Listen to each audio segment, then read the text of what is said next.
Hey guys, कैसे हैं आप सब। I hope you are doing well. I am Sandeep, welcome to chessy circle. तो आज हम लोग डिस्कस करेंगे यूपीएससी 2021 टेस्ट सीरीज, ठीक है। और ये हिंदी का पूरा हमारा डिस्कशन रहेगा और ये टेस्ट नंबर 3100 मतलब 30182 है नंबर, ठीक है। मतलब 3182 टेस्ट नंबर है और इसे नंबर वाइज देखें तो टेस्ट नंबर 5 है ये 2021 वाला, ठीक है। और ये पीटी का है, मतलब प्रीलिम्स का आपको देखने को मिलेगा। तो इसमें सारा हम लोग हिंदी में डिस्कशन करेंगे और अच्छे मतलब जितना हो सकेगा सारा डिस्कशन करेंगे हम। और एक आप लोगों को काम करना है कि मेरे क्वेश्चन पढ़ने के बाद जो है उसका आंसर देना है। या तो आप अगर पॉज करके आंसर दें तो ज़्यादा बेटर है। अगर पॉज नहीं करते हैं तो थोड़ा सा हमारे साथ फास्ट चलिए, तो आप लोग वैसे भी आराम से मैं कराता हूँ, तो आप आराम से उसका क्वेश्चन को अटैम्प्ट कर सकते हैं, ठीक है। और अटैम्प्ट करने के बाद जितना भी मार्क्स आए, ठीक है, आपका जितना भी क्वेश्चन राइट हो रहा है उसको आप लोगों को लिखना है कमेंट बॉक्स में, तो मुझे भी पता चले कि आप लोग किस मतलब फेज में चल रहे हैं, कितना आपको और ज़्यादा तैयारी करने की ज़रूरत है। और उसके मतलब मुझे भी पता चलेगा और आपके साथ जो अदर फ्रेंड भी सब लोग जब कमेंट करोगे तो हमें पता चलेगा कि हमारा लेवल कहाँ है और हमारे फ्रेंड का लेवल कहाँ है और अदर लोग जो टेस्ट सीरीज दे रहे हैं तो उनका लेवल कहाँ है। तो इन चीज़ों का हमें डिटेल में पता चलेगा तो हम अपने आप को इवेल्युएट कर पाएंगे, ठीक है। तो इससे आपकी जो आपको देखने को मिलेगी स्टडी है और भी अच्छी हो पाएगी, ठीक है। तो हमें कुछ चीज़ों पे फोकस देके चलना पड़ेगा।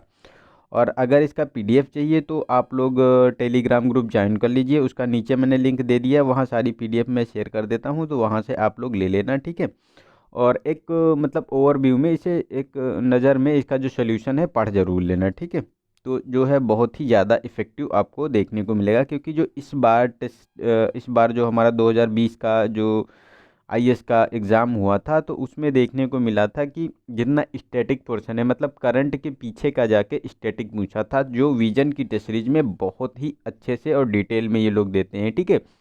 तो उन चीज़ों को हमको लेके चलना है, ठीक है। तो हमारी अच्छी तैयारी हो पाएगी और करंट को भी अच्छे से फोकस करके चलना है, ठीक है। तो चलते हैं क्वेश्चन नंबर 1 पे। और पिछले वाले 2020 के सारे हम लोगों ने कर लिए हैं, वो भी आप देख सकते हैं, उनकी प्लेलिस्ट बनी है। ये भी हमारे जो 4 टेस्ट हो चुके हैं इसके हैं, इसकी भी प्लेलिस्ट बना दी है हमने, ठीक है। तो वहाँ से विजिट करके चैनल पे देख सकते हैं। और आज का जो ये सेक्शनल वाइज टेस्ट है तो इसमें ancient India, Indian history, art and culture और मिडिवल इंडिया सारे कुछ इसमें देखने को मिलेगा। तो पूरा रिवीजन हमारा होने वाला है इसमें, ठीक है। तो आप लोगों को अच्छे से इसको ध्यान देके पढ़ना है और क्वेश्चन को अटेम्प्ट करके उसका कमेंट बॉक्स में लिखना है, ठीक है। तो क्वेश्चन नंबर फर्स्ट है कि नाट्य शास्त्र के संदर्भ में निम्नलिखित कथनों पर विचार कीजिए। तो फर्स्ट है कि यह नाटक नृत्य और संगीत कला पर आधारित एक ग्रंथ है। और सेकेंड है कि इसकी रचना भरत मुनि द्वारा की गई है। तो दोनों ये स्टेटमेंट हमारे सही हैं, तो ऑप्शन सी इसका सही हो जाता है, क्योंकि भरत मुनि ने ही इसकी स्थापना की थी और ये जो है नाटक और नृत्य संगीत कला पर आधारित है, ठीक है। तो नाट्य शास्त्र के बारे में दोनों स्टेटमेंट सही है, सी ऑप्शन सही हो गया। नेक्स्ट है हमारा क्वेश्चन नंबर सेकेंड। इसमें कहा गया है कि वीर शैववाद के संदर्भ में निम्नलिखित कथनों पर में से कौन सा सही नहीं है। तो गाइज इन चीज़ों का बहुत ज़्यादा ध्यान रखना है हमको कि क्या मतलब पूछा गया है, सही पूछा गया है या सही नहीं पूछा गया है या गलत पूछा गया है। इन चीज़ों का हमको अच्छे से ध्यान देके चलना है, ठीक है। तो इसमें कौन सा सही नहीं है स्टेटमेंट उसके बारे में बताया गया। तो ए ऑप्शन है कि इसने दृढ़तापूर्वक सभी मनुष्यों की समानता का समर्थन किया है, ठीक है। बी है कि इसने पुनर्जन्म के सिद्धांत पर संदेह व्यक्त किया है। और सी है इसे जैन धर्म की शिक्षाओं का समर्थन किया है। साथ ही साथ अगर बात करें तो डी है कि इसने विधवाओं को पुनर्विवाह की अनुमति प्रदान की है। तो देखो इसमें जो सी वाला ऑप्शन है ये हमारा सही नहीं है, क्योंकि जो इसने जैन धर्म की शिक्षाओं का समर्थन की जो बात की जा रही है जो वीर शैशववाद में, तो ये गलत है। क्योंकि इन्होंने जो बात की जाए तो ये जो लिंगायत समुदाय था, ठीक है, ये मतलब जो शिव के उपासक थे, तो जैन धर्म की शिक्षाओं का समर्थन इन लोगों ने नहीं किया है, तो ये हमारा गलत है। और इन्होंने विधवा पुनर्विवाह का भी अनुमति दी है और पुनर्जन्म के सिद्धांत पर मतलब संदेह भी व्यक्त किया है और उन्होंने दृढ़तापूर्वक सभी मनुष्यों की समानता का समर्थन किया है, ठीक है। तो ये सारे स्टेटमेंट सही है, हमारा सी गलत हो जाता है इसमें, ठीक है। नेक्स्ट है क्वेश्चन नंबर हमारा थर्ड। इसमें कहा गया है कि निम्नलिखित कथनों में से कौन सा मौर्य साम्राज्य के पतन का कारण नहीं है। तो हमारा ए ऑप्शन है कि उत्तर पश्चिमी सीमा से सिकंदर का आक्रमण, ठीक है। और बी है कि हमारा परिधीय क्षेत्रों में लोहे के औजार और हथियारों का प्रसार। और सी है कि अशोक की नीतियों के विरुद्ध ब्राह्मणवादी प्रतिक्रिया। और डी है कि विशाल सेना के रखरखाव के कारण वित्तीय संकट। तो देखो, ये आपको देखने को मिलेगा कौन सा मौर्य साम्राज्य के पतन का कारण नहीं है। तो देखो, ये ए वाला ऑप्शन है, ये जो उत्तर पश्चिमी सीमा से सिकंदर का आक्रमण, तो ये इसका कारण नहीं है, क्योंकि इसमें जो है इसने जो उत्तर पश्चिमी क्षेत्र में जो झेलम नदी थी, वहाँ हाइडा स्पीस का युद्ध हुआ था पोरस के साथ सिकंदर का, तो उसमें पोरस को पराजित कर दिया था, लेकिन वो सिकंदर वहीं पे वापस लौट गया था, तो ये कारण पतन का नहीं बना था, ठीक है। लेकिन ये परिधीय क्षेत्रों में लोहे के औजारों और हथियारों का क्षेत्र, तो जो ये हमारा मौर्य साम्राज्य था, इसके चारों तरफ जो राज्य हुआ करते थे, उन्होंने अपने हथियार और औजारों का विकास कर लिया था। और इनकी जो नीतियां थी, ये विरुद्ध ब्राह्मणवादी प्रतिक्रिया, ये भी एक महत्वपूर्ण रहा है कि इनके पतन का, ठीक है। और रख रखाव के बारे में तो मतलब इनके पास विशाल सेना थी, हाथियों की भी विशाल सेना थी, और जो सैनिक भी बहुत मात्रा में देखे जाते थे। तो इन्होंने जो इसी के संबंध में अगर बात की जाए, तो इनके पास वित्तीय रखरखाव की भी कमी देखी गई थी, तो इन्हीं सब कारणों से इनका पतन हो गया, ठीक है। कहते हैं नेक्स्ट क्वेश्चन पे। तो नेक्स्ट है हमारा 4 क्वेश्चन नंबर। इसमें कहा गया है कि भारत में दूर संचार के संदर्भ में राष्ट्रीय संख्यांकन योजना के संदर्भ में निम्नलिखित कथनों पर विचार कीजिए। तो फर्स्ट है कि इसका भारत में टेलीफोन सेवा के लिए संख्या के उपयोग और आवंटन हेतु दिशा निर्देश का एक समूह है। और सेकेंड है कि हाल ही में अंतर्राष्ट्रीय दूरसंचार संघ द्वारा एक नई संख्यांकन योजना की अनुशंसा की गई है। तो देखो, ये सेकेंड वाला स्टेटमेंट इसमें हमारा गलत हो जाता है, क्योंकि ये अंतर्राष्ट्रीय दूरसंचार संघ द्वारा ये मतलब नई योजना, जो नई संख्यांकन योजना की अनुशंसा नहीं की गई है, ये भारतीय दूरसंचार नियामक प्राधिकरण जो ट्राई है, ठीक है, इसी के द्वारा इसकी मतलब अनुशंसा की गई है। और फर्स्ट वाला स्टेटमेंट सही है, क्योंकि भारत में टेलीफोन सेवाओं के लिए संख्याओं के उपयोग एवं आवंटन हेतु दिशा निर्देश के एक समूह के रूप में इसे देखा जाता है, ठीक है। तो हमारा ए वाला ऑप्शन सही हो जाता है। चलते हैं नेक्स्ट क्वेश्चन पे। तो नेक्स्ट है हमारा क्वेश्चन नंबर 5।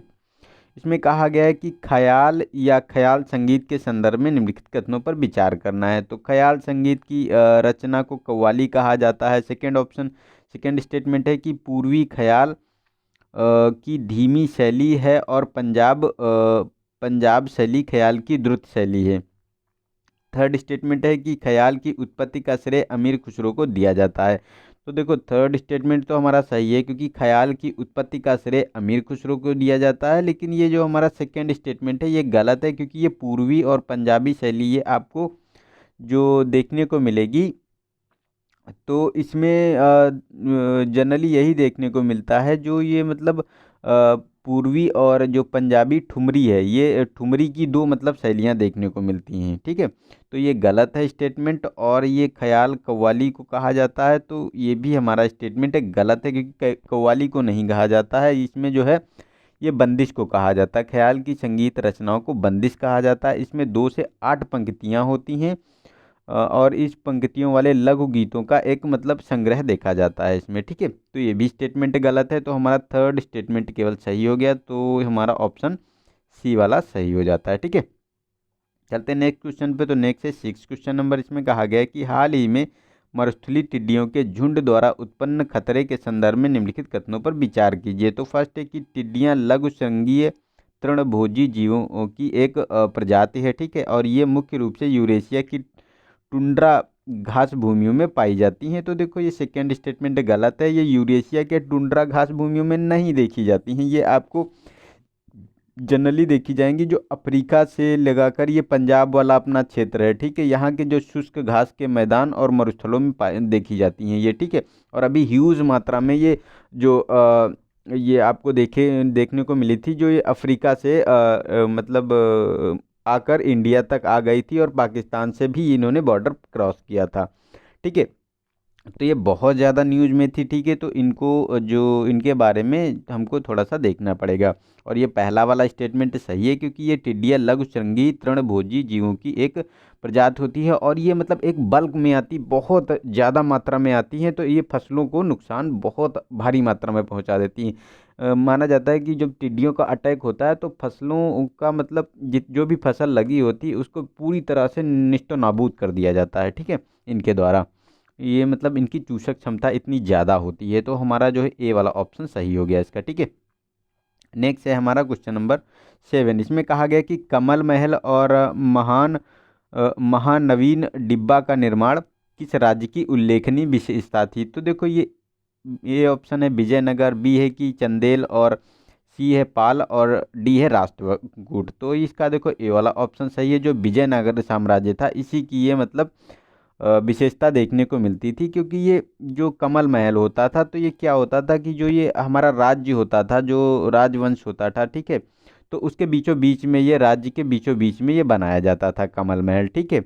और इसकी जो इसका नामकरण देखने को मिला था, तो ये आपको जो 19वीं शताब्दी में देखने को मिला था। तो ये एक शाही केंद्र के रूप में निर्मित किया जाता था, राजभवन के महत्वपूर्ण भाग के रूप में, ठीक है।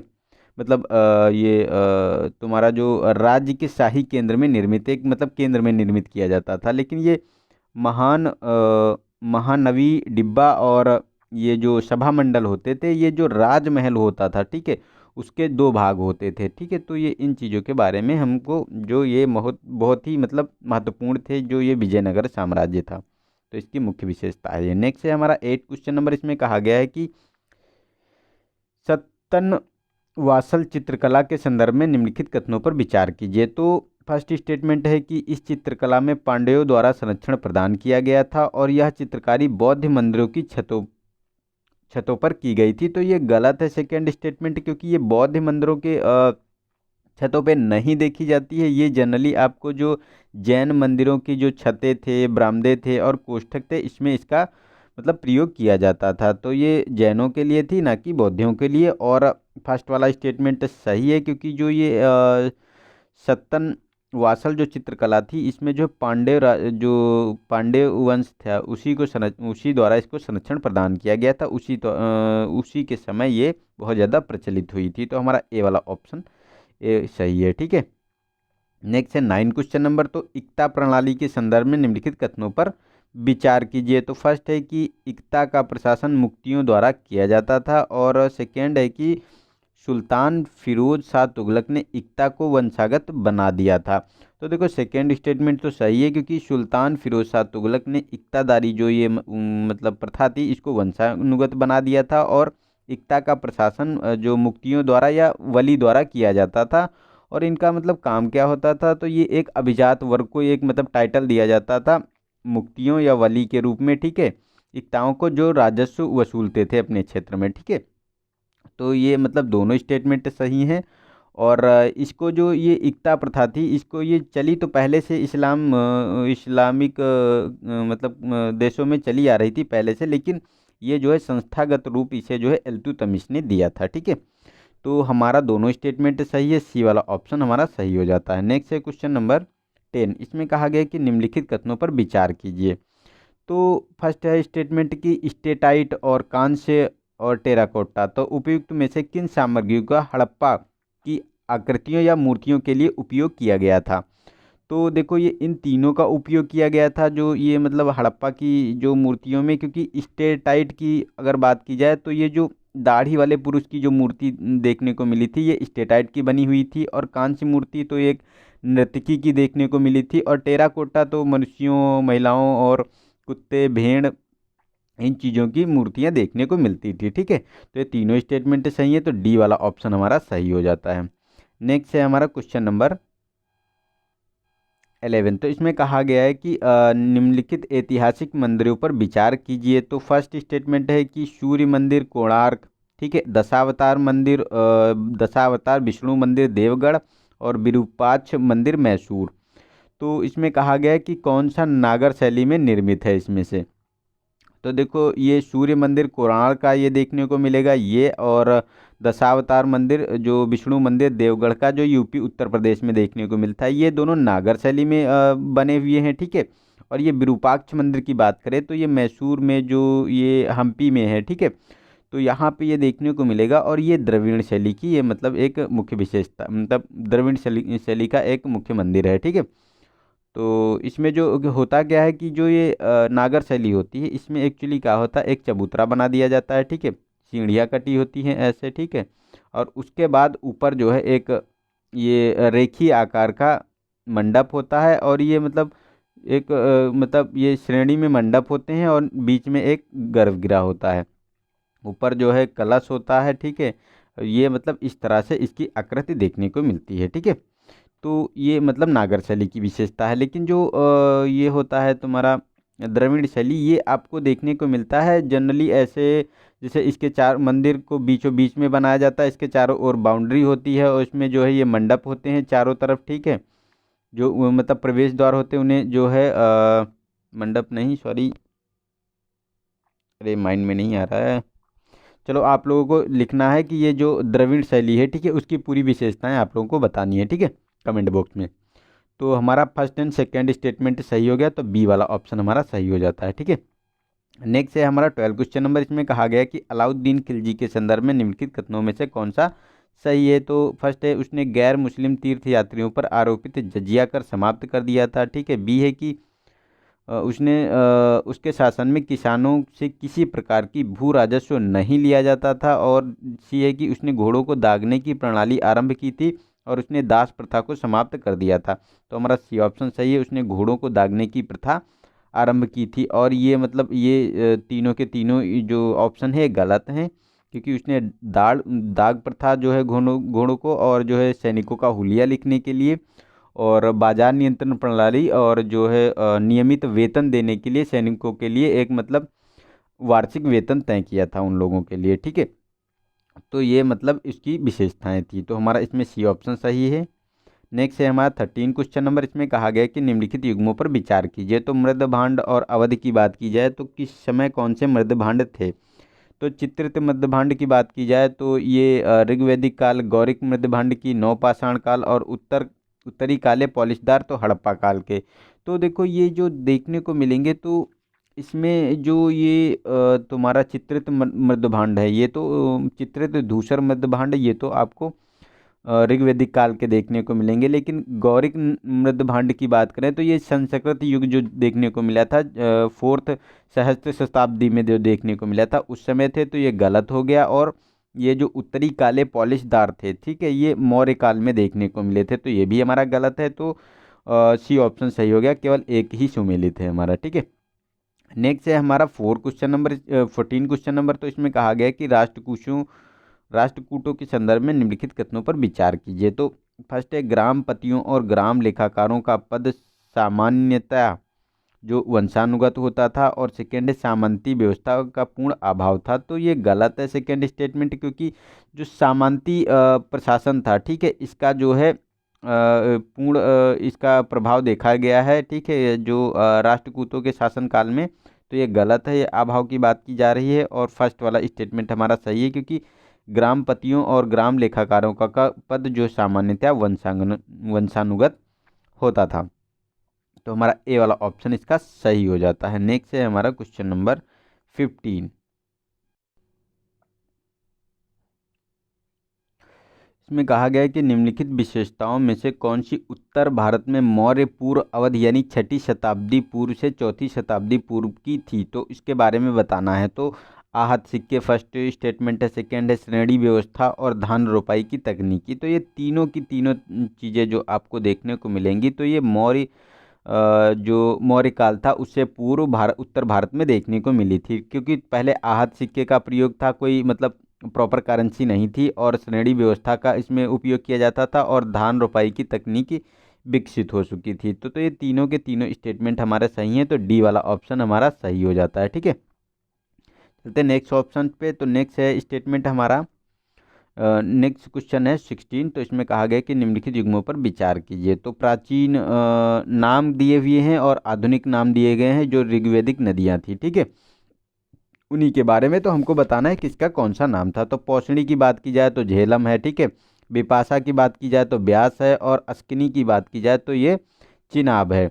तो देखो अस्किनी चिनाब को कहा जाता था, बिपाशा ब्यास, जो बिपाशा थी इसे जो है ब्यास के नाम से जाना जाता था नदी को, ठीक है।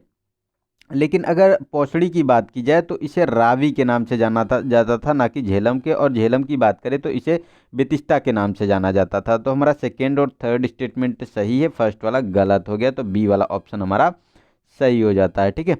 नेक्स्ट है 17 क्वेश्चन नंबर। इसमें कहा गया है कि हाल ही में भारतवर्ष ने कोविड-19 पीड़ित रोगियों के आपातकालीन उपचार हेतु रेमडेसिविर का प्रयोग करने की स्वीकृति प्रदान की है। तो इस संदर्भ में रेमडेसिविर के संबंध में निम्नलिखित कथनों पर विचार कीजिए। तो फर्स्ट स्टेटमेंट है कि यह वायरल रोगों के उपचार के लिए भारत में आविष्कृत कम लागत वाली जेनेरिक दवा है, ठीक है। और इसका उपयोग इबोला के विरुद्ध एक उपचार के रूप में किया जाता है। तो ये सेकेंड स्टेटमेंट तो सही है कि ये इबोला में पहले यूज किया जाता था, अब भी किया जाता है, लेकिन अभी इसको मतलब जो इंडिया में अ, इसको जो है कोविड-19 के जो वायरल को एंटीवायरल के लिए इसका प्रयोग किया जाता है। और ये फर्स्ट वाला जो स्टेटमेंट है ये गलत है, क्योंकि ये जेनेरिक दवा नहीं है, ये एक पेटेंट धारित दवा है।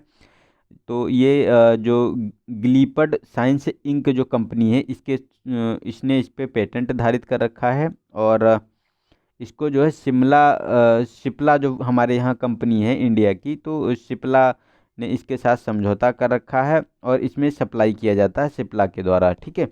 तो ये एक मतलब महंगी दवा के रूप में देखने को मिलती है। तो हमारा सेकेंड स्टेटमेंट सही है, तो बी वाला ऑप्शन सही हो गया, ठीक है। नेक्स्ट है हमारा क्वेश्चन नंबर 18। तो इसमें कहा गया है कि एलोरा स्थित कैलाश मंदिर के संदर्भ में निम्नलिखित कथनों पर विचार कीजिए। तो फर्स्ट स्टेटमेंट है यह विश्व की सबसे बड़ी एकाश्म संरचना है और मंदिर के भीतर शेष सही विष्णु की विशाल प्रतिमा प्रतिष्ठित की गई है। और थर्ड है कि विभिन्न मामलों में यह महाबलीपुरम के रथ के समान प्रतीत होता है। तो इसके बारे में बताना है कि कौन सा स्टेटमेंट सही है। तो इसमें देखो थर्ड वाला स्टेटमेंट तो सही है, क्योंकि ये महाबलीपुरम के जो रथ मंदिर के समान प्रतीत होती है, ठीक है। और यह विश्व की सबसे बड़ी एक एकाश्म प्रतिमा है। एकाश्म मतलब एक पत्थर से काटकर बनाई गई है, ठीक है। लेकिन ये जो कहा गया सेकेंड स्टेटमेंट में तो ये गलत है। ये शेष शाही प्रतिमा जो आपको देखने को मिलेगी, जो ये दशावतार मंदिर विष्णु मंदिर जो देखने को मिलता है, उसमें विष्णु की ये मतलब वहाँ पे देवगढ़ में देखने को मिलेगी, यूपी में इसकी प्रतिमा है शेषशाही। तो वहाँ पे आपको शिव पार्वती सीता रावण हरण और जो रावण का पर्वत हिलाते हुए जो है प्रतिमाएं दर्शाई गई हैं वहाँ पे, ठीक है। तो ये हमारा फर्स्ट एंड थर्ड स्टेटमेंट सही हो जाता है। नेक्स्ट है क्वेश्चन नंबर 19। तो इसमें कहा गया कि निम्नलिखित कथनों पर विचार कीजिए। तो फर्स्ट है कि चाणक्य इस दर्शन का मुख्य प्रतिपादक था। सेकंड है इस दर्शन की प्रकृति भौतिकवादी थी। और थर्ड है कि इसने किसी अन्य लोक में विश्वास को प्रदर्शित किया है और अलौकिक सत्ता के अस्तित्व को अस्वीकार कर दिया है। तो उपयुक्त दर्शन का उल्लेख किया जा रहा है, तो किसके बारे में बात की जा रही है। तो ए ऑप्शन है कि वैशेषिक संख्या, बी है लोकायत, सी है और मीमांसा, ये डी ऑप्शन है। तो हमारा ये सी ऑप्शन है लोकायत। लोकायत के बारे में ये बातें की जा रही हैं, क्योंकि ये लोग मतलब भौतिक आध्यात्मिक पर विश्वास नहीं करते थे, अलौकिक सत्ता का अस्तित्व अस्वीकार किया था इन्होंने, ठीक है। और ये भौतिकवादी थे यहाँ पे, ठीक है, आध्यात्मिकवादी नहीं थे। और ये इसका प्रतिपादक चाणक्य था। नेक्स्ट है 20 क्वेश्चन नंबर। इसमें कहा गया है कि मौर्योत्तर काल के संदर्भ में निम्नलिखित कथनों में से कौन सा सही है। तो फर्स्ट ए ऑप्शन है कि शक संवत महानतम शक शासक रुद्रदमन प्रथम द्वारा आरंभ किया गया था, ठीक है। और कुषाण वंश की स्थापना कनिष्क द्वारा की गई थी। सी है कि भारत में ईसाई धर्म प्रचारक सेंट थॉमस के अधीन गोंडोफर्न के दरबार में आए थे। और डी है कि हिंद यवन शासक मिनांडर ने जैन धर्म को अपना लिया था। तो हमारा जो सी है ये हमारा ऑप्शन सही है, क्योंकि भारत में ईसाई धर्म प्रचारक सेंट थॉमस थे जो ये गोंड फर्न के दरबार में आए थे, ठीक है। तो ये हमारा स्टेटमेंट सही है और ये सारे गलत हैं। नेक्स्ट है 21, इसमें कहा गया है कि अकबर द्वारा निम्नलिखित में से कौन से सामाजिक और शैक्षणिक सुधार आरंभ किए गए थे। तो ए ऑप्शन है मतलब फर्स्ट स्टेटमेंट है, उसने संपूर्ण मुगल साम्राज्य में सती प्रथा को पूर्ण प्रतिबंधित कर दिया था। ठीक है। सेकेंड है, उसने विधवा पुनर्विवाह को वैधता प्रदान की थी और उसमें धर्मनिरपेक्ष विषयों पर अधिक बल देने के लिए शैक्षिक पाठ्यक्रम को संशोधित किया था। तो देखो, ये जो फर्स्ट वाला स्टेटमेंट है ये गलत है, क्योंकि इसमें जो कहा गया कि सती प्रथा को पूर्ण प्रतिबंधित कर दिया गया था, तो ये गलत है, क्योंकि इन्होंने कहा था कि अगर किसी स्त्री की इच्छा है कि वो सती होना चाहती है अपने पति के साथ तो हो सकती है, अगर इच्छा नहीं है तो उसे सती नहीं किया जा सकता। ठीक है। तो ये मतलब अंशतः प्रतिबंधित थी। और सेकंड स्टेटमेंट में जो कहा गया है कि विधवा पुनर्विवाह को वैधता मिली थी, तो ये इसके बारे में अगर बात की जाए तो ये हमारा स्टेटमेंट सही है, और थर्ड वाला भी सही है, क्योंकि इन्होंने धर्मनिरपेक्ष विषयों पर अधिक बल देने के लिए शैक्षिक पाठ्यक्रम को संशोधित किया था। तो हमारा बी वाला ऑप्शन सही हो जाता है इसका। ठीक है। नेक्स्ट है 22, इसमें कहा गया है कि मुगल के अधीन जमींदारों के संदर्भ में निम्नलिखित कथनों पर विचार कीजिए। तो फर्स्ट है, उन्हें भू राजस्व की वसूली करने का वंशानुगत अधिकार प्राप्त था। सेकेंड है, इस इनका अपनी जमींदारी के अंतर्गत शामिल समस्त भूमि पर स्वामित्व होता था तथा किसानों का भूमि पर कोई अधिकार नहीं था। और थर्ड है कि भय के विद्रोह के कारण उन्हें सैन्य दल में रखने से प्रतिबंधित किया गया था। तो ये गलत है, उन्हें मतलब सैन्य दल में रखा जाता था। उनके पास मतलब राजाओं के अतिरिक्त सैनिक होते थे, घुड़सवार भी होते थे, तो उनके पास सेना होती थी। तो ये गलत स्टेटमेंट है। ठीक है। और जो ये कहा जा रहा है फर्स्ट वाला स्टेटमेंट, उन्हें राजस्व वसूली करने का वंशानुगत अधिकार प्राप्त था, तो ये हमारा स्टेटमेंट जो देखने को मिलेगा सही है, क्योंकि उन्हें वंशानुगत उनको पीढ़ी दर पीढ़ी प्रदान कर दिया गया था। सेकेंड वाला स्टेटमेंट की बात करें तो इसमें जमींदार के अंतर्गत शामिल समस्त भूमि पर स्वामित्व होता था तथा किसानों का भूमि पर अधिकार, तो ये भी गलत है, क्योंकि जो जमींदार की भूमि होती है जिस पे वो खेती करता था उस पे उसका स्वामित्व होता था, लेकिन किसानों की भूमि पर उसे उसका अधिकार नहीं होता था, उस पे किसानों का अधिकार होता था, लेकिन ये लोग उस क्षेत्र का राजस्व वसूलते थे। ठीक है। तो इन्हें तालुकादार के नाम से भी जाना जाता था। तो ये वाला भी हमारा स्टेटमेंट गलत है, तो फर्स्ट वाला सही है और एक और दो गलत हैं, तो हमारा सी वाला ऑप्शन सही हो जाता है। ठीक है। केवल एक। नेक्स्ट है हमारा 21, इसमें कहा 23 क्वेश्चन नंबर, सॉरी। तो इसमें कहा गया कि मध्यकाल के आर्थिक इतिहास के संदर्भ में रहट शब्द संदर्भित करता है। तो ए ऑप्शन है कि हमारा सिंचाई हेतु जल निकालने हेतु के लिए प्रयुक्त पहिया है, और बी है मस्जिदों और मंदिरों को भूमि अनुदान, और सी है कि बंधुआ श्रमिक, और डी है कि दिल्ली सल्तनत के अधीन दक्कन क्षेत्र में विशाल कृषि भूखंड है। तो हमारा ए वाला ऑप्शन सही है। जो सिंचाई हेतु जल निकालने के लिए प्रयुक्त जो पहिया होता था उसी के रूप में रहट के नाम से उसे जाना जाता था। ठीक है। जो जिसे पानी निकाला जाता था। नेक्स्ट है 24, इसमें कहा गया है कि निम्नलिखित में से कौन से प्रसिद्ध कर्नाटक संगीत के त्रिमूर्ति का सृजन करता है। तो पंपा पुन्ना रन्ना और त्यागराज मुत्तुस्वामी और श्यामजी शास्त्री नित्यायन तिक्कुन एर्गा कोडा एरेन और समंधर सुंदरर अंपार। गाइज ये थोड़ा सा प्रोनाउंसिएशन में दिक्कत है, क्योंकि ऐसे ऐसे वर्ड यूज़ किए जाते हैं, कभी कभी जो है टंग जो है स्लिप हो जाती है, तो उसके लिए थोड़ा सा माइंड मत करना, अपना जो है पढ़ लेना। ठीक है। अगर दिक्कत लगे तो वैसे तो कोशिश करता हूँ कि मैं वैसे ही निकल जाए, लेकिन कभी कभी क्या होता है एक्चुअली होता नहीं है वैसे। ठीक है। बहुत कोशिश करने के बावजूद भी नहीं होता है, तो इसके लिए थोड़ा सा अपना सॉरी और थोड़ा सा कर लेना। ठीक है। तो ये कर्नाटक संगीत के जो त्रिमूर्ति के रूप में जो मतलब कर्नाटक संगीत के सृजनकर्ता के रूप में जाना जाता है उन्हें, तो ये बी वाला ऑप्शन हमारा सही है। इसमें त्यागराज मुत्तुस्वामी और श्यामजी शास्त्री को इन जाना जाता, इन तीनों को जाना जाता। इन्होंने ही मतलब वहाँ पे संगीत का प्रसार प्रचार किया है। ठीक है। नेक्स्ट है 25, इसमें कहा गया है कि इसमें महाभारत की कथाएं गाथा गाथा गीत के रूप में गाई जाती हैं और रात्रिकालीन प्रदर्शन के लिए एक या दो घटनाओं को चुना जाता है। मुख्य गायक पूरे प्रदर्शन के दौरान सतत रूप से बैठा रहता है और सशक्त गायन और सांकेतिक भंगिमाओं के साथ एक के बाद एक सभी चरित्रों की भाव भंगिमाओं का अभिनय करता है। ठीक है। तो ये किस क्षेत्रीय संगीत के बारे में वर्णन किया जा रहा है।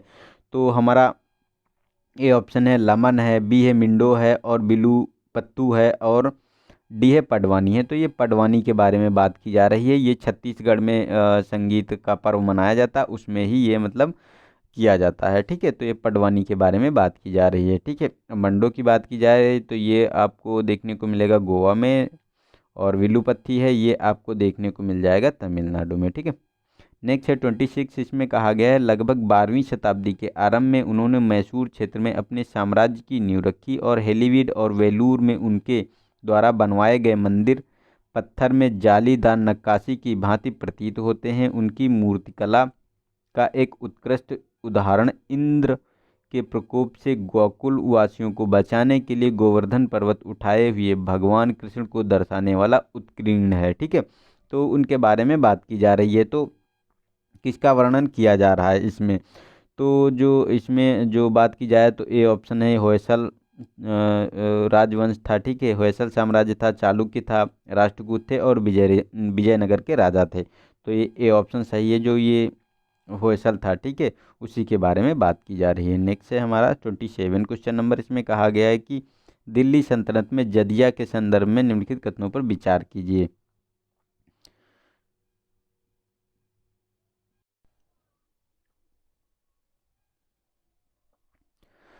फर्स्ट स्टेटमेंट है कि और सेनाओं के सुल्तान और सेनाओं द्वारा सैन्य सेवाओं के बदले में भुगतान किए जाने वाले कर के रूप में हिंदू प्रजा पर जजिया कर आरोपित किया गया था। ठीक है, और सेकेंड है स्टेटमेंट है कि हमारा अलाउद्दीन खिलजी द्वारा भू राजस्व से जजिया कर को पृथक कर दिया गया था। और थर्ड है कि फिरोज शाह तुगलक द्वारा ब्राह्मणों पर जजिया कर आरोपित किया गया था, जिन्हें पूर्व में इस कर से छूट प्राप्त थी। तो ये गलत है फिरोज वाला जो कहा जा रहा है।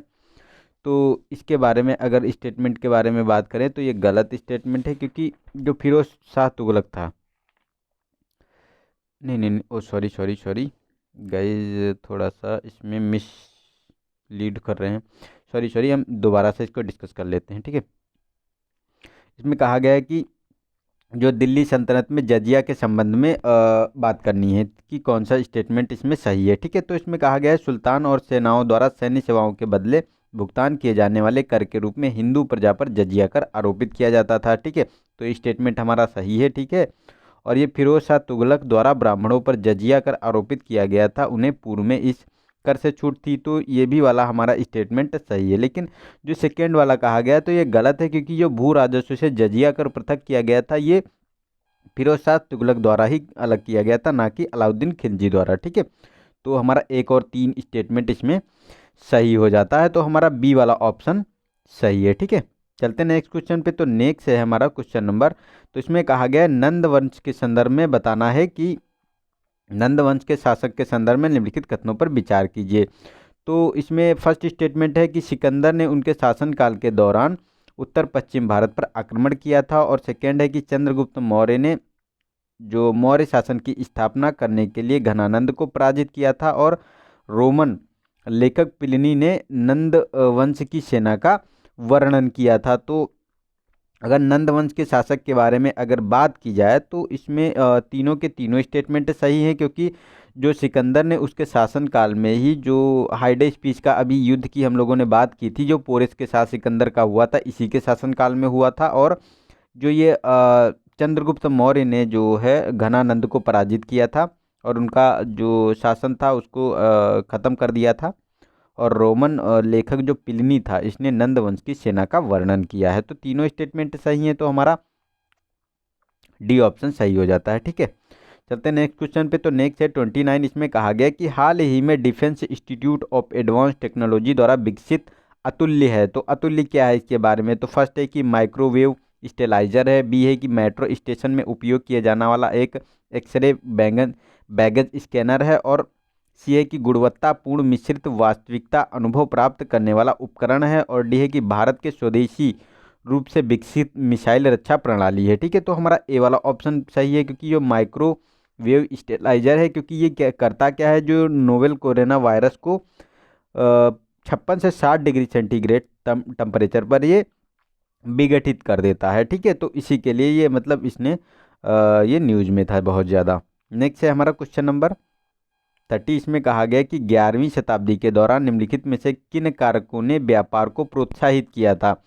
तो जो सहस्त्रवीं शताब्दी के दौरान की बात की जा रही है। तो फर्स्ट है स्टेटमेंट की मुगल शासक के अधीन देश का राजनीतिक एकीकरण, और सेकेंड है कि विस्तृत क्षेत्र में कानून एवं व्यवस्था की स्थापना और सड़क उपकरण की समाप्ति, और भारत और विदेशों में मुद्रा के रूप में मुगल रुपए की मानकीकरण की बात की जा रही है।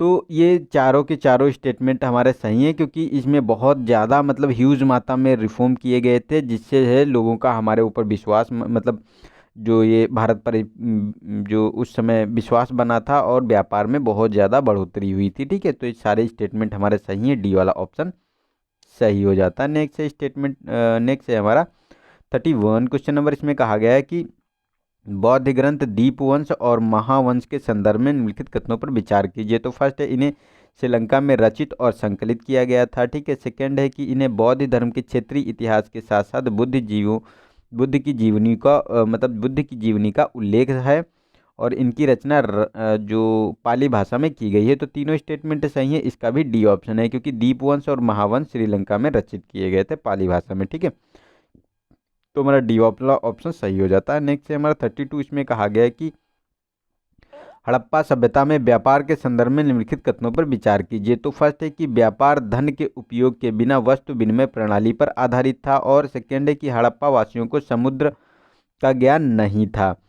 तो अगर बात की जाए तो ये गलत स्टेटमेंट है, क्योंकि आपको लोथल जो बंदरगाह देखने को मिलता था, जो वो हड़प्पा है कि समय का था, तो ये गलत स्टेटमेंट है, क्योंकि अगर समुद्र का ज्ञान नहीं होता उन्हें, तो ये मतलब बंदरगाह क्यों वो लोग बनाते हैं। तो ये कॉमन सी बात है, तो ये हमारा गलत स्टेटमेंट हो गया, और फर्स्ट वाला सही है, क्योंकि व्यापार के उपयोग के बिना वस्तु विनिमय प्रणाली पर आधारित था, क्योंकि उस समय मतलब मुद्रा का विकास नहीं हो पाया था पूरी तरीके से। ठीक है, तो ये वस्तु विनिमय चलता था वहाँ पे, तो बार्टर सिस्टम। ठीक है, तो हमारा ए वाला ऑप्शन सही हो जाता है। नेक्स्ट है हमारा क्वेश्चन नंबर 33। इसमें कहा गया है कि हाल ही में निम्नलिखित में से किस देश ने डिजिटल करेंसी इलेक्ट्रॉनिक पेमेंट जो DCEP के रूप में अपनी प्राथमिक आधिकारिक जो प्रथम आधिकारिक डिजिटल मुद्रा विकसित की है। तो ए ऑप्शन भारत, बी चीन, सी जापान, और डी संयुक्त राज्य अमेरिका। तो हमारा ये बी वाला ऑप्शन सही हो जाता है। चीन ने ये जो DCEP की स्थापना की है, जो एक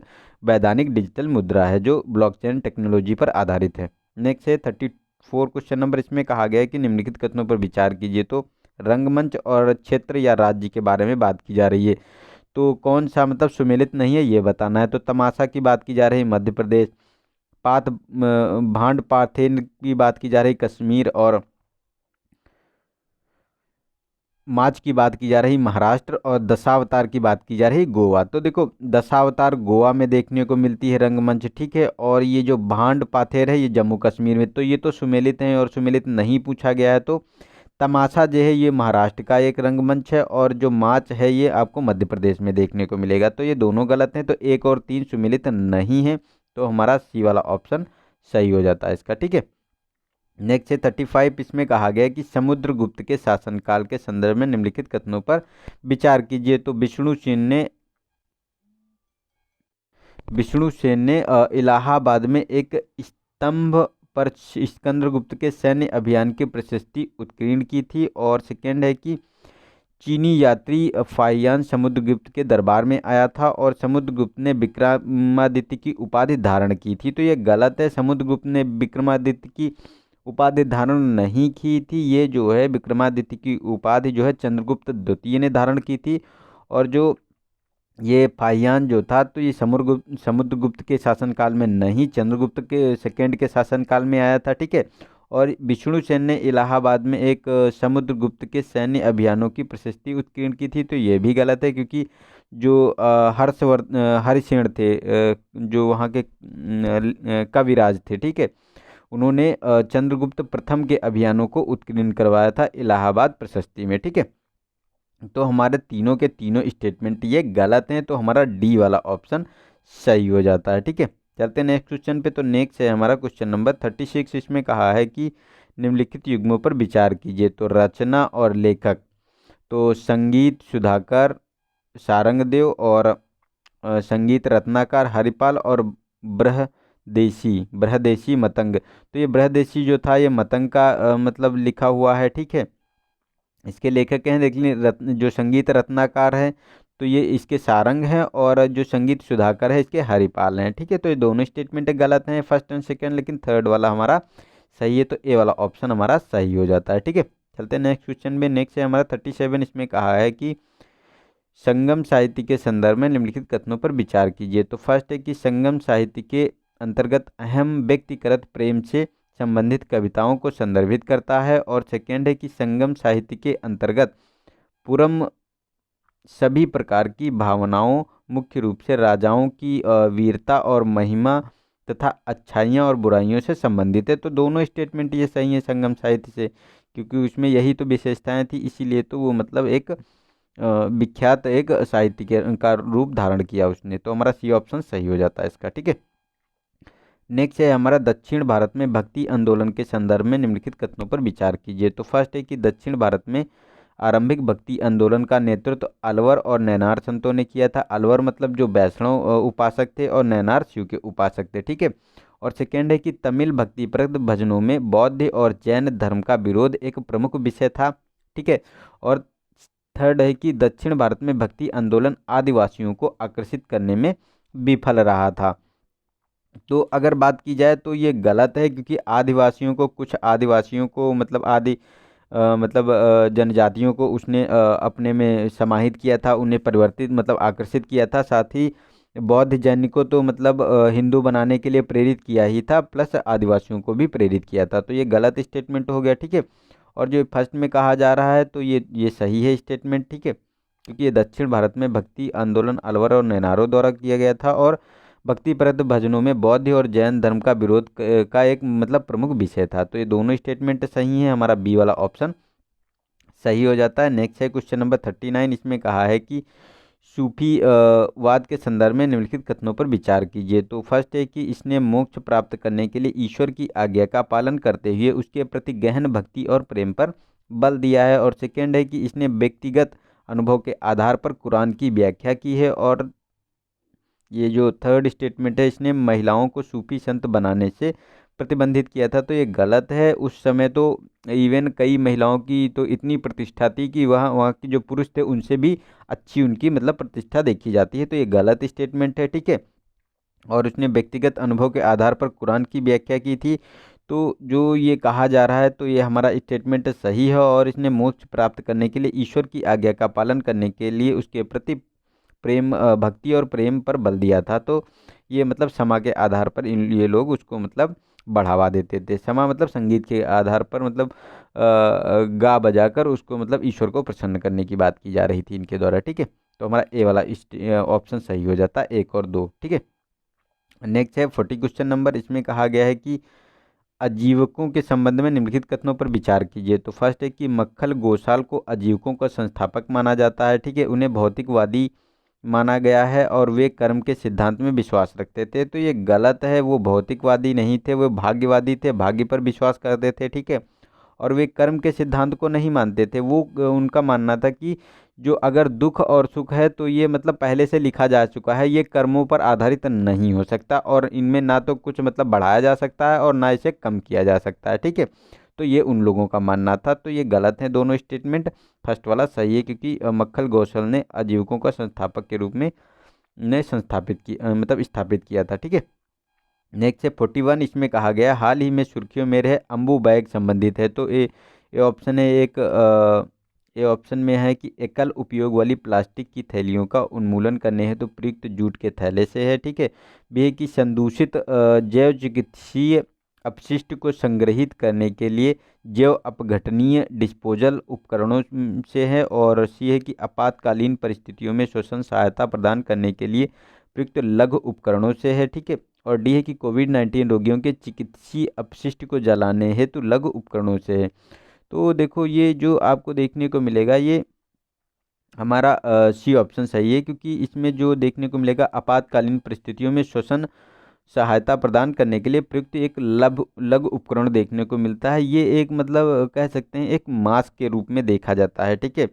तो इसे आईआईटी हैदराबाद ने इसे डेवलप किया है। ये बैग वॉल मास्क है जो मतलब वेंटिलेटर ना मिलने की स्थिति में इसको यूज किया जा सकता है, जिससे ये मतलब पुश करेगा ऑक्सीजन को। ठीक है, नेक्स्ट है हमारा क्वेश्चन नंबर 42। इसमें कहा गया कि हाल ही में सुर्खियों में रहा एंथ्रोपॉज संदर्भित करता है। तो ए ऑप्शन है कि कोरोना वायरस लॉकडाउन के कारण मानव गतिविधियों में हुई कमी की अवधि है, और बी है कि होमो सेपियंस की परिस्थितियों का विकास में अवरुद्ध विकास की अवधि है, और भूवैज्ञानिक मापकरण के अनुसार उस कुल अवधि को जिसके कारण जिसमें पर्यावरण पर मानवीय प्रभाव नगण्य था, और डी है कि कुल प्रजनन दर होने वाली कमी और उसके परिणाम स्वरूप विश्व की जनसंख्या में कमी हुई है को संदर्भित करता है। तो जो एंथ्रोपॉज की ये बात की जा रही इसमें, तो ये एंथ्रोपॉज तो इसमें जो ये कोरोना वायरस लॉकडाउन के कारण मानव गतिविधियों में हुई जो कमी की अवधि है, इसी के बारे में बात की जा रही है। तो ये हमारा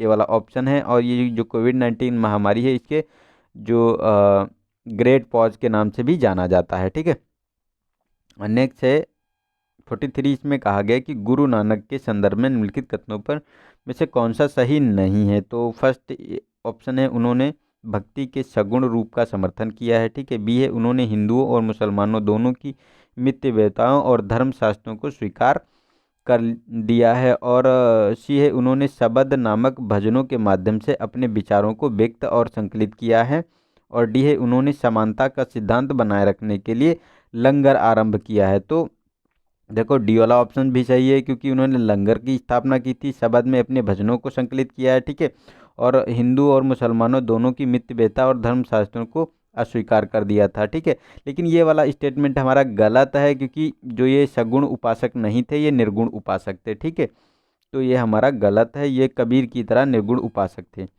तो हमारा जो ए वाला ऑप्शन गलत हो जाता है इसमें। ठीक है, नेक्स्ट है 44। इसमें कहा है कि दिल्ली सल्तनत के दौरान कानूनी व्यवस्था के संदर्भ में निम्नलिखित कथनों पर विचार कीजिए। तो मुसलमानों के लिए मुस्लिम कानून जो शरिया कानून था, तथा हिंदुओं के लिए हिंदू कानूनों के आधार पर नागरिक कानूनों को प्रशासित किया गया था। ठीक है, और काजी केवल शरिया कानून प्रशासित करते थे, जबकि हिंदू कानूनों को पंचायत और ग्राम संघों द्वारा प्रशासित किया जाता था। और थर्ड है कि दंडिक कानून शासकों द्वारा निर्दिष्ट प्रयोजन हेतु निर्धारित विनियमों पर आधारित होता था। तो तीनों स्टेटमेंट सही है, क्योंकि सभी का काम अपना अपना अलग होता था इसमें। ठीक है, तो हमारा डी वाला ऑप्शन इसका सही हो जाता है।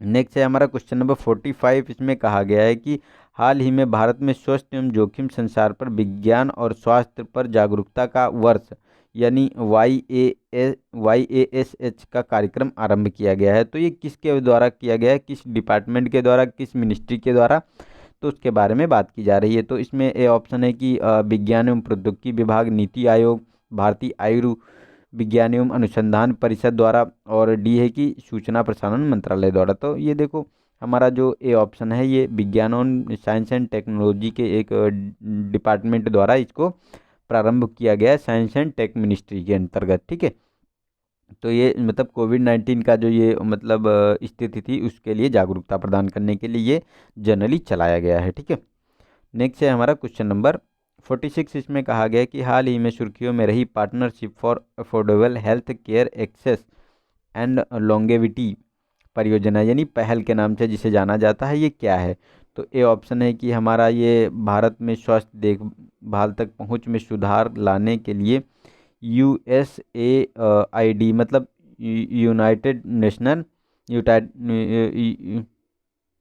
United nation agency of international development की बात की जा रही द्वारा समर्थित एक पहल है। ठीक है, और बी ऑप्शन की बात की जा रही है तो LPG सब्सिडी का प्रत्यक्ष लाभ हस्तांतरण प्रदान करने के लिए पेट्रोलियम मंत्रालय द्वारा आरंभ की गई परियोजना है। ठीक है, और सी की बात करें तो हमारा जो है ये कम लागत पर जेनेरिक औषधियों का विनिर्माण करने के लिए औषधि कंपनियों का अंतर्राष्ट्रीय संघ है, और डी कोविड-19 रोगियों के लिए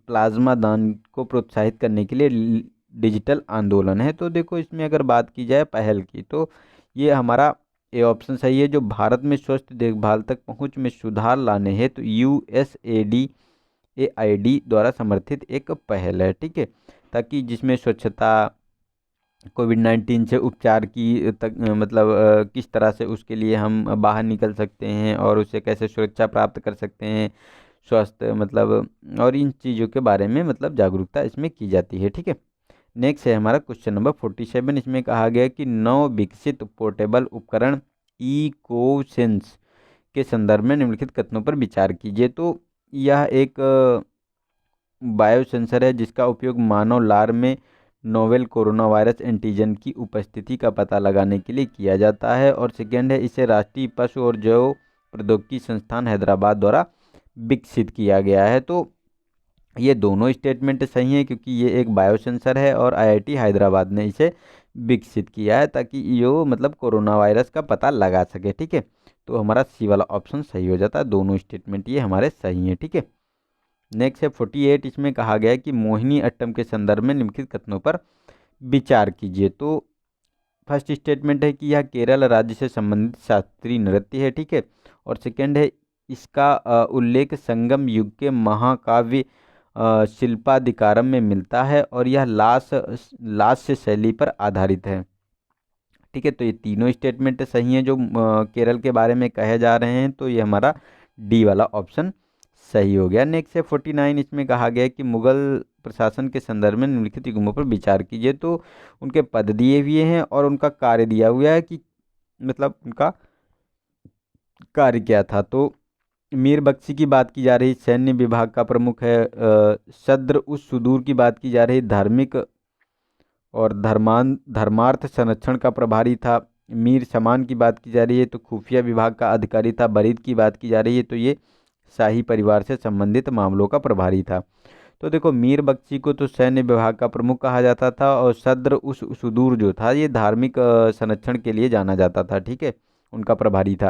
लेकिन ये मीर समान था, ये शाही परिवार से संबंधित मामलों का प्रभारी था। और जो बरीद था ये खुफिया विभाग का अधिकारी था। तो ये दोनों स्टेटमेंट गलत हैं। ठीक है, और फर्स्ट एंड सेकेंड सही है तो हमारा बी वाला ऑप्शन सही हो जाता है। ठीक है, चलते हैं नेक्स्ट क्वेश्चन पे। तो नेक्स्ट है 50 क्वेश्चन, आज का लास्ट क्वेश्चन है। ठीक है, तो इसमें कहा गया है कि मुगल चित्रकला शैली के संदर्भ में निम्नलिखित कथनों पर विचार कीजिए।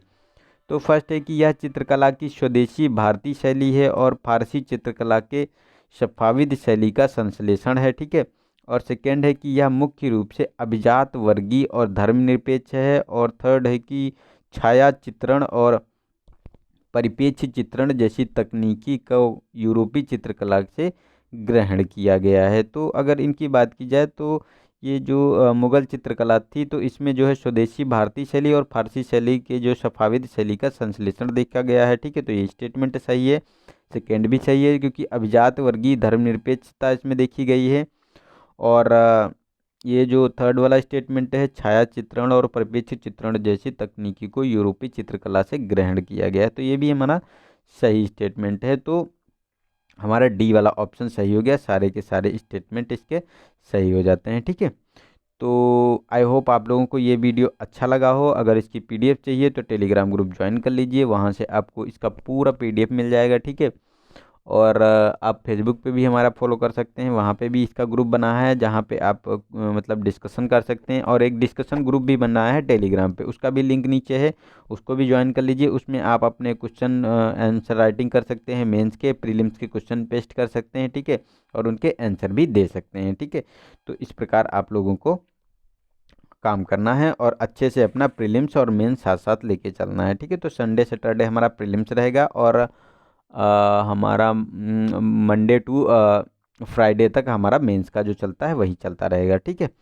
तो जब तक हमारा मेंस नहीं हो जाता तब तक हम लोग वो सॉल्व करेंगे, फिर प्रीलिम्स का करेंगे, फिर करंट अफेयर का मैं बना रहा हूँ शॉर्ट। ठीक है, उसको देखते हैं, अगर जो हो सकेगा तो हम करंट अफेयर का पूरा 1 साल का रिवीजन करवा देंगे क्वेश्चन फॉर्म में। ठीक है, तो आप लोग उसके लिए निश्चिंत रहिए, वो जनवरी से कार्यक्रम हमारा लॉन्च होगा। ठीक है, तो इस प्रकार आप लोग अपना एंजॉय करते रहिए, अपने स्वास्थ्य का ख्याल रखिए। कोरोना वायरस दोबारा मतलब होने जा रहा है तो मतलब कई जगह तो लॉकडाउन की तैयारी हो रही है। दिल्ली में इवन नाइट का एमपी में भी कर दिया गया, दिल्ली में भी कर दिया गया, तो आप लोग भी थोड़ा सा सतर्क रहिए। ठीक है, तो आज के लिए इतना ही, मिलते हैं नेक्स्ट वीडियो में, तब तक के लिए नमस्कार, जय हिंद, जय भारत।